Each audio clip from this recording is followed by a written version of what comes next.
पुत्रां दी मौत दा गम कदा भुलदियां नहीं मावां हाय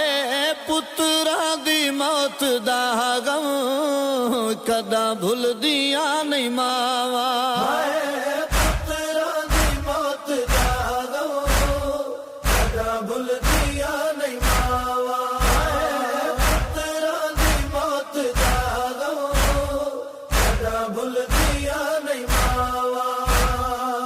अकबर तेरी जवानी